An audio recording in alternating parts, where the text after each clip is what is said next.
Good afternoon and welcome to the notes on chapter 16.2.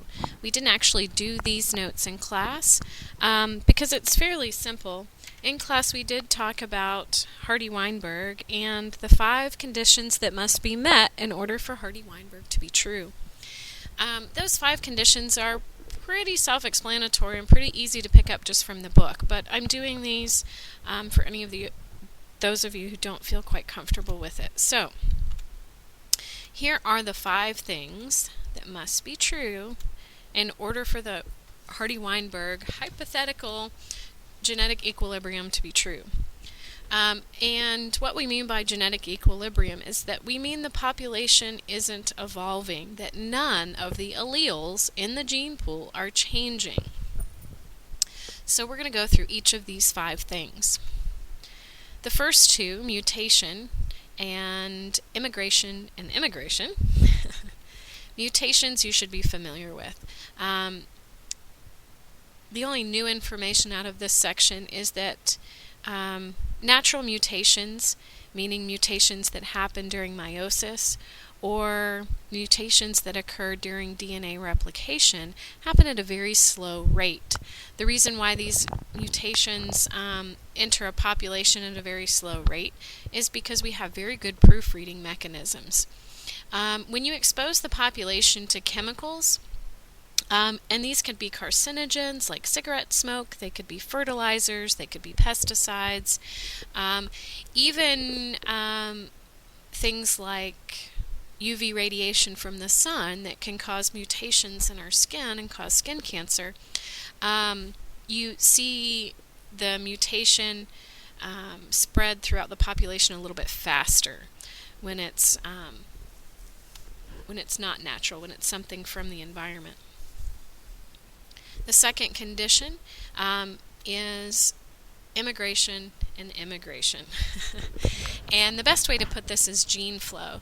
If there's no movement of organisms into or out of the population, then there's no genetic variation that enters from another population. This doesn't happen very often in real life because as people we can transport organisms from one population to another. Sometimes natural barriers are torn down, like if there's 2 ponds that are pretty far apart, if there's a local flood and the ponds end up sharing water and mingling, then you've got the possibility for some new variations in both populations. All right, the third and fourth one have to do with large populations and random mating. In populations, you have a natural phenomenon called genetic drift. The smaller the population is, the more quickly genetic drift will happen. And it's just a change in the allele frequency. So it's kind of a shift from one allele to another being more prevalent or happening more frequently.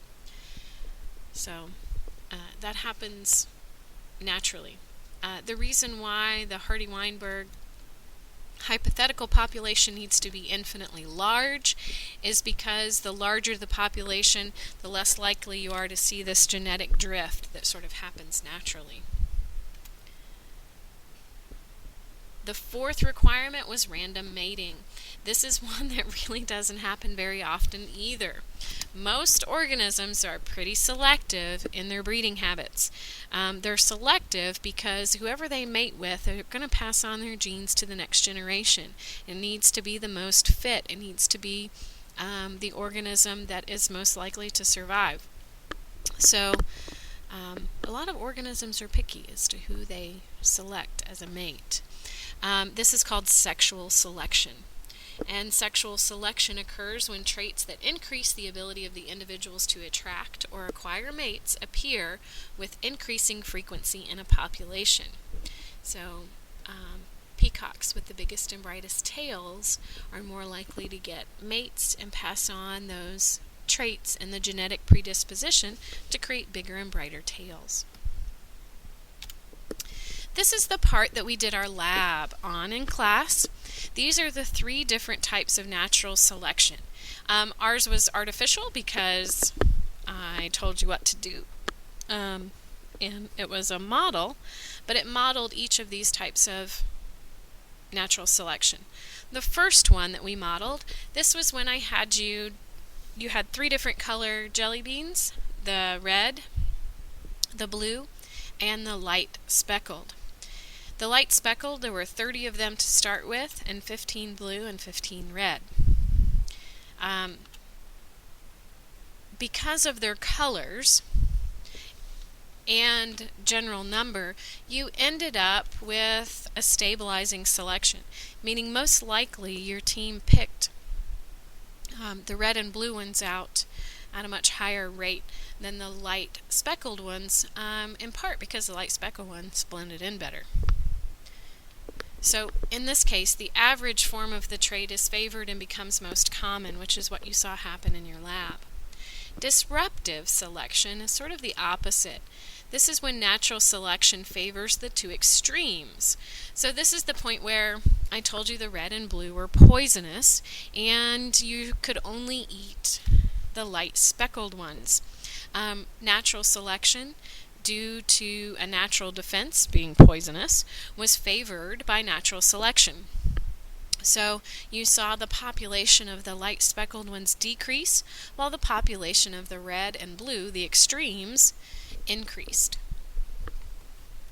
Directional selection.